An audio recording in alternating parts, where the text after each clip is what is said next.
Hey guys, welcome back to the channel. In today's video, I'm going to be talking about what steps you should take before you start mixing your track.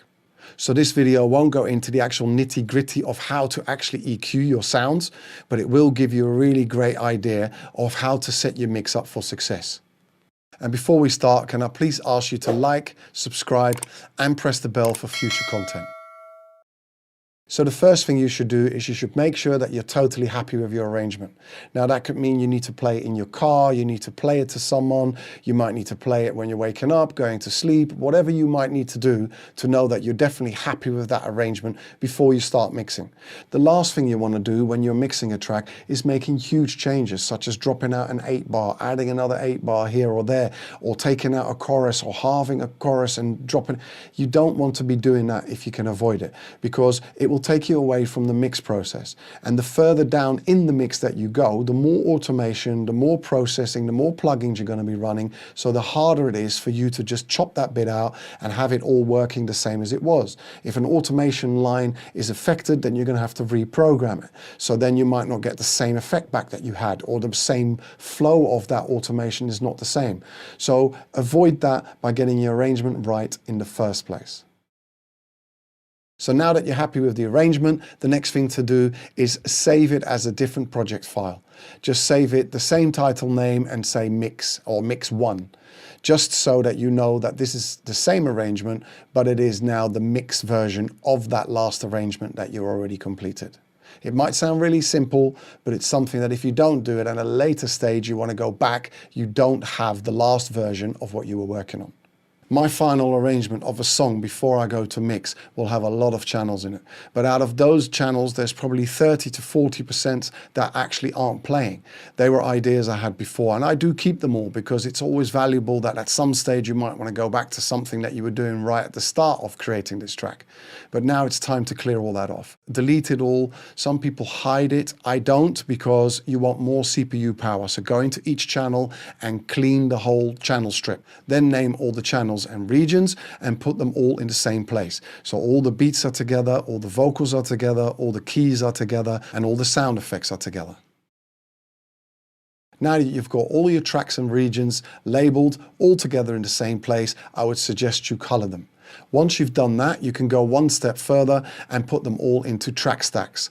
Track stacks are a way of you being able to squeeze them all into one region so you can control the volume on one fader, but also it gives you more space on your screen. So especially for laptop users, this is a great feature. This brings us to probably the most important part of this video. Make sure that you clean up your audio. Whilst you've been working on this track, you would have made a lot of cuts and you would have moved things around a lot of the time. So quite often you will find clicks, little pops, little chopping errors that could be easily fixed if you just spend a bit of time on them.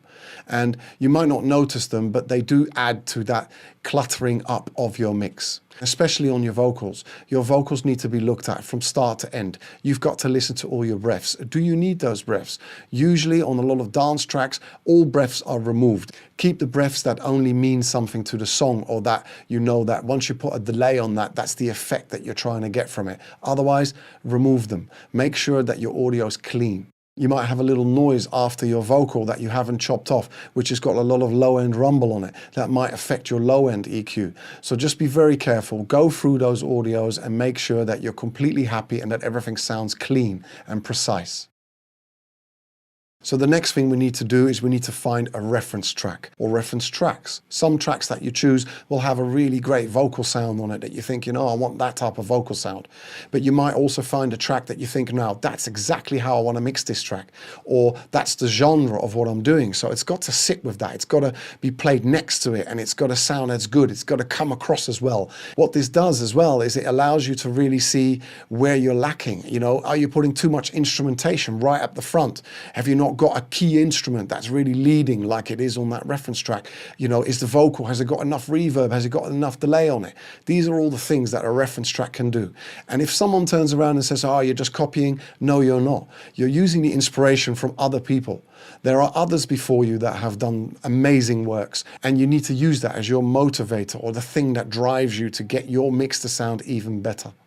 There are A/B plugins that you can put into your output channel that allow you to switch very quickly between your mix and the track or the reference tracks that you've got.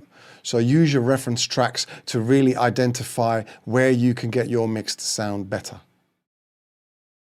So now that you've done the prep work, it's time to start mixing. Make sure that you bring every single fader all the way down and start with your first fader at -5 dB. The reason I say that is that so that your levels don't get too loud and that later on you're going to have to bring all your faders back down because you haven't got any headroom in your mix. If you have any volume automation on any of the tracks, I would say mute those for now and start at getting a good balance on all the others. It's all about good balance first. If you can even take all your EQs and your effects off, that would be even better, so that you have a clean sound and you can get a really good balance, and then slowly start adding those effects back in and see what that does to your mix. And finally, for this video, just some little tips as you're going through your mix process. Make sure you take regular ear breaks. I would say a maximum of 2 hours before you need at least a 10-15 minute break out, so that your ears are still fresh to listening what you're doing. Also, whilst you're working on your mix, go to mono. Listen to your track in mono. It tells a lot about your mix. Then there's checking on other speakers if you have them connected in your studio, or if not, you definitely need a good set of headphones. A really good set of headphones can tell you a lot. A bad set of headphones can tell you a lot. Small speakers, big speakers, whatever it is, run to your car, do a quick mix down, check it in your car. It tells you a lot about your mix.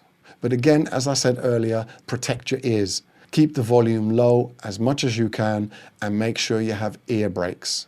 So that brings us to the end of this video.